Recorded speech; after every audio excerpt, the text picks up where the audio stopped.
7, 6, 5, 4, 3, 2, 1.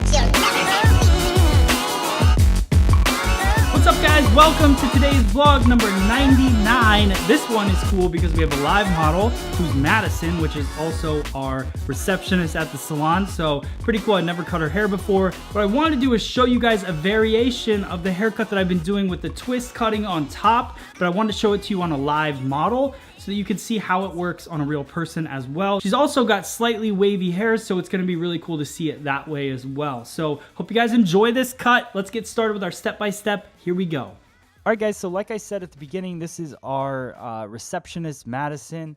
So we're gonna give her a haircut. She hasn't had a haircut in a really long time. She just started with us a couple months ago, so she's been holding out, waiting for a new cut. So what I did was I shampooed her first. Now, the thing I noticed about Madison's hair right away is because she doesn't cut it very often, the ends are they were very frayed and weak. So what I want to do is put some strength into it. So I'm gonna section off the haircut. And what I'm doing is creating a horseshoe section on the top. I really want to separate the top and the bottom for this cut. And then I'm going to separate just the midpoint. So right behind the ear, we're going to split that so that we are just sectioning off the front and the back and the top and the bottom of the head. So to create my sectioning, I'm using my YS Park 339 comb. The thing I love about this comb is it has that tooth in the very front that allows for easier partings and sectioning. So it keeps everything nice and clean. It's got nice tight teeth and then a little bit wider teeth on one end. So it's a very versatile comb. I use it in pretty much every cut as a standard, and then I branch off to other combs from there.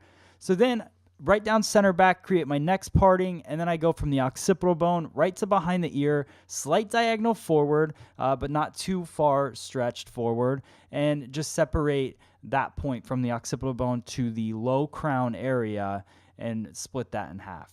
What this is going to do is allow me to cut into the base of the hair, and where I talked about, you can see how that's kind of broken and weak. I'm also going to be using a cutting tool.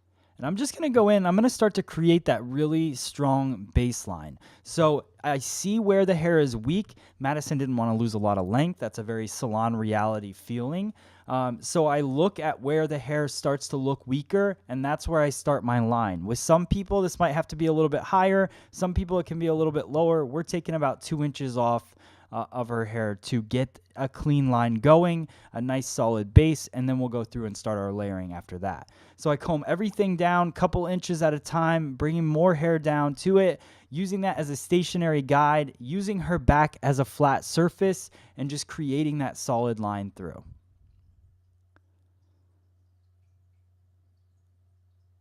The thing I like about using a cutting stool, we got our cutting stool at minervabeauty.com. The thing I like about using one is that it allows, when you're working with somebody with longer hair, I'm a taller person, about 6 foot. So when I'm working on somebody, Madison's nice and tall, but she also has really a pretty long hair.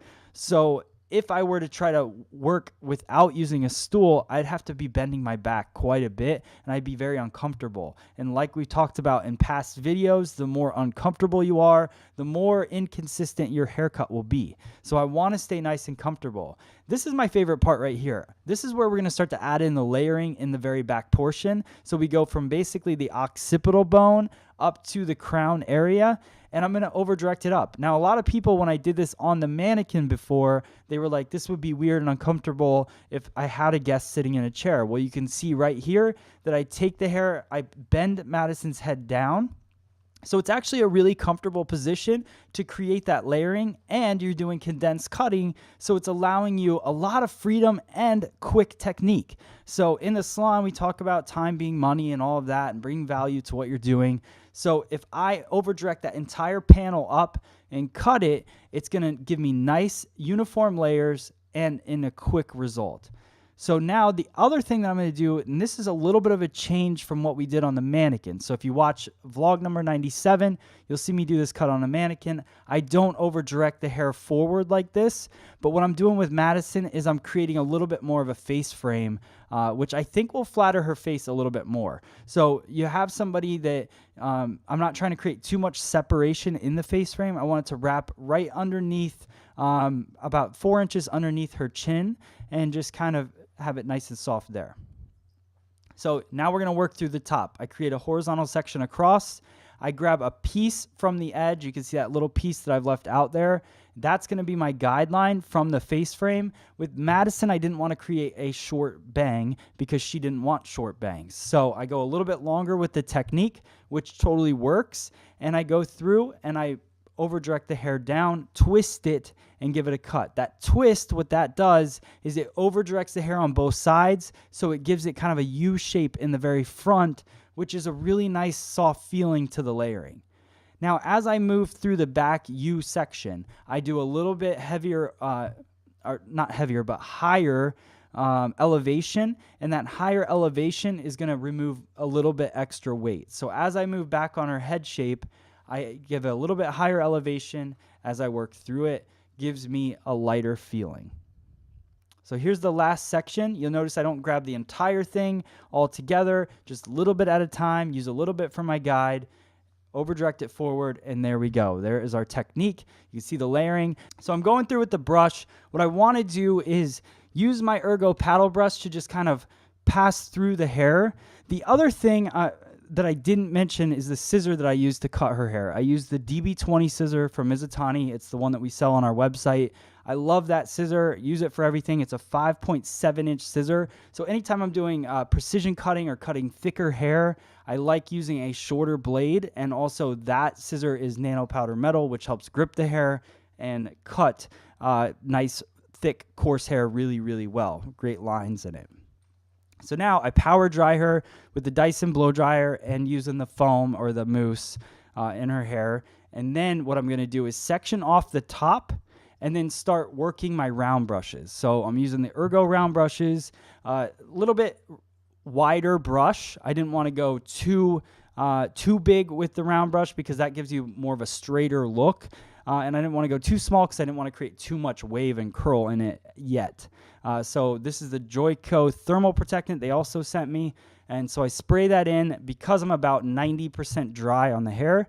And then as I go through it, I'm going to have that little bit of added protection in there. So there's my brush. You can see it's not a super wide round brush. I just want to get some volume and also polish the cuticle of the hair down. So I go through there over and over again. You're going to see me working that brush. That's what gives it that shine you could see. So it makes your hair look nice and healthy, gives it that shine. And then I'm going to go through with an iron actually at the very end. So just kicking up that volume, my brush is always elevating. If you think about hair cutting, you elevate the hair. It gives it a nice light layered feel. It's the same with blow drying. The more you elevate it, the higher the volume is going to be, the more light feel it's going to have towards the ends.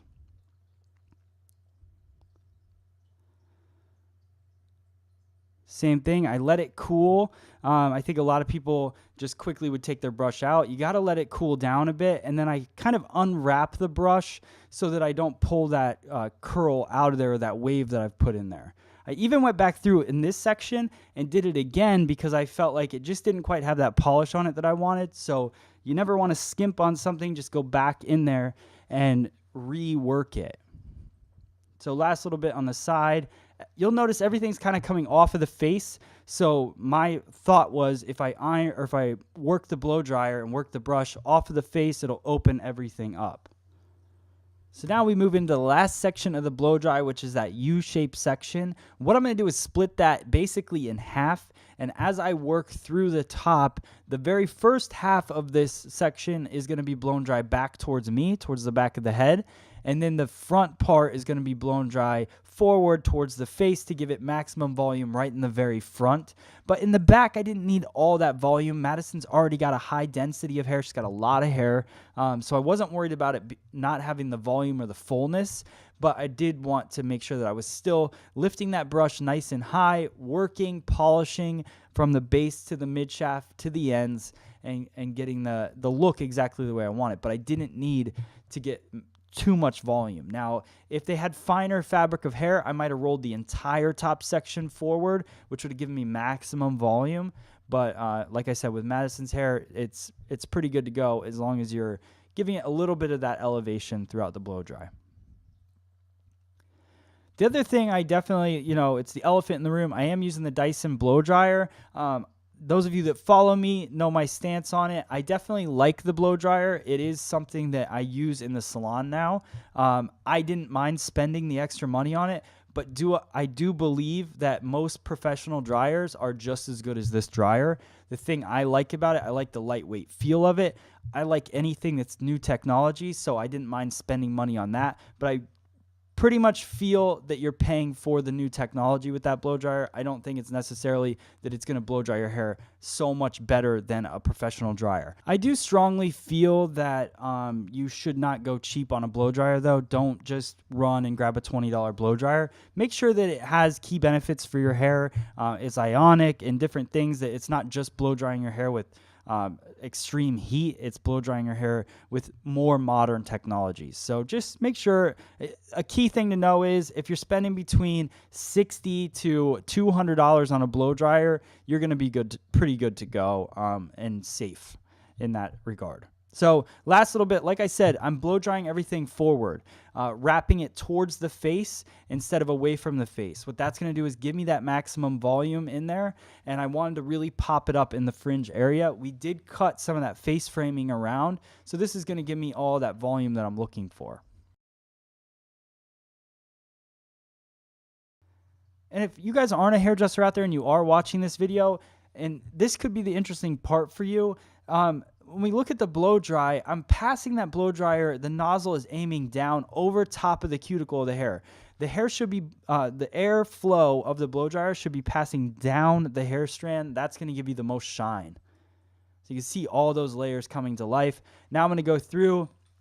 This is actually a Paul Mitchell curling iron. It's, I think, a 1.5 inch iron. I'm going through, leaving the ends out. Even though they have a little bit of curl from the brush, but I didn't want to curl them so much because I'm going to pull those curls out at the end. The trick here is to go through, get that curl set, let it cool, and then you can run your hands through it and break it up later, but you don't want to pull and tug on it too much because you will lose the curl while the hair is still hot. So same thing, curling everything off of the face, curling it back, creating the style. Last few sections right on the top. This, again, off of the face, curling it back. We already created the volume using the brush, so this is really just to work the ends and the mid shaft and just to kind of give it that curl back.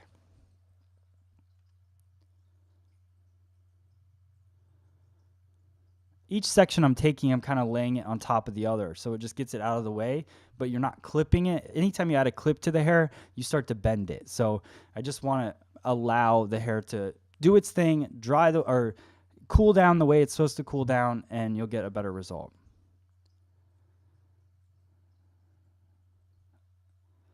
There is the last one. You can see all those curls, see how healthy her hair looks now. We definitely cleaned it up a lot. It's like brought all new life to the hair. So if you guys like this video, definitely let me know in the comments below. We're going to finish it off. This is, I believe, just a firm hold hairspray. This is from Joico as well. Just going through there, separating the pieces, pulling the hair out. You don't want to leave it curled the way it was. So I like to stretch those curls out, break them up, give it a more natural feel. So if you guys like it, hit the like button. Let me know below if you have any questions. Thanks for watching. Alright guys, like always, if you liked the cut, then hit the subscribe button, hit the like button, share this video with all of your friends out there, and if you have any questions, then post them in the comments below. I love hearing your questions, and also, you guys know that I love seeing if you made it this far in the video, post that below as well. Thank you guys so much for watching. I'll see you on the next video.